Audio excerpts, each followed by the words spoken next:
Okay, we are learning to add a fraction by a fraction using an area model. We are going to use the fractions 2/4 plus 2/6. First thing I need to do is I need to draw a model for 2/4. So 1, 2, 3, 4. I'm going to shade in 2 of the 4. I could have simplified both fractions first and used the area model for those fractions, but I am just going to use the fractions that I have. So next what I'm going to do is I need to look at the fraction 2/6. I know in 2/6 I have to break up my full area model into how many pieces total. In the fraction 2/6, I'm looking at how many total pieces? 6, because that's the denominator that represents a total. Okay, so now I am looking at how many sixths? How many sixths am I looking at adding? 2. 2 sixths I am adding. So let's look and see how many pieces are in 2/6 of the total.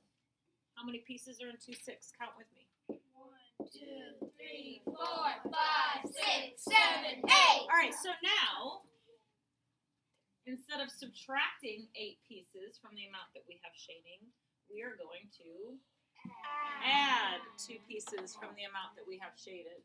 So let's add 2 more pieces. I'm sorry, not 2 more pieces, 8 more pieces.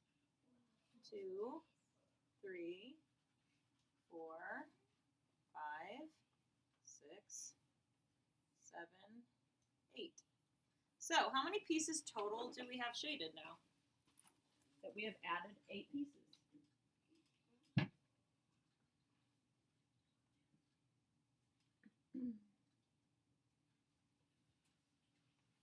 I know that I have 6 rows and 3 full columns. 6 rows and 3 full columns is how much? 18 plus 2 more is 20. So I have 20 pieces shaded. And how many pieces total? 6 times 4 are my 2 denominators. So I have 24. Can I simplify that? Yes. What can I divide both 20 and 24 by? Yes. 2. 2, okay. 20 divided by 2 equals? 10. 10. 24 divided by 2 equals? 12. Can I simplify even further? Yes. What are some factors of 10 and 12 that are common that I can divide by? 2. I'm going to give you a hint.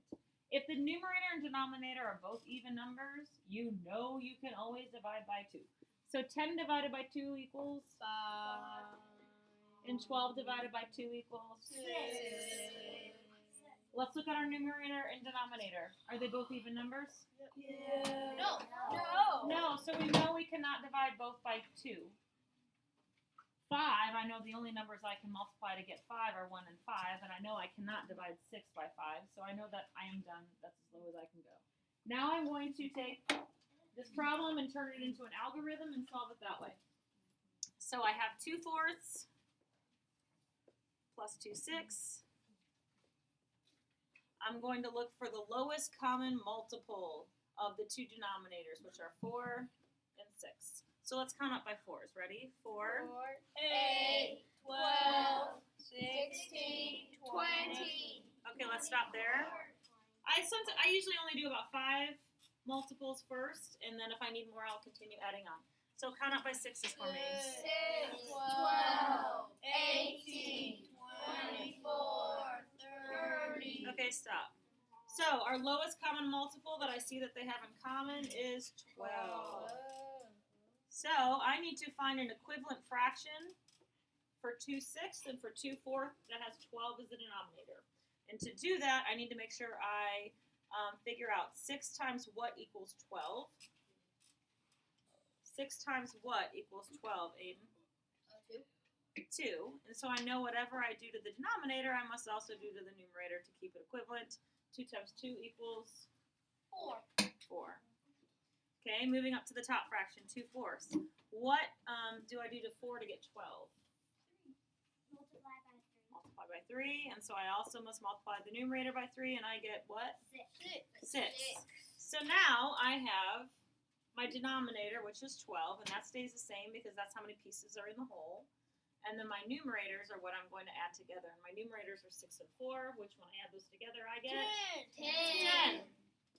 Let's look. We have 10 12s here, and we have 10 12s here when we were simplifying. So we know that these two fractions are, that our area model is correct because we have our algorithm to help us check over our work.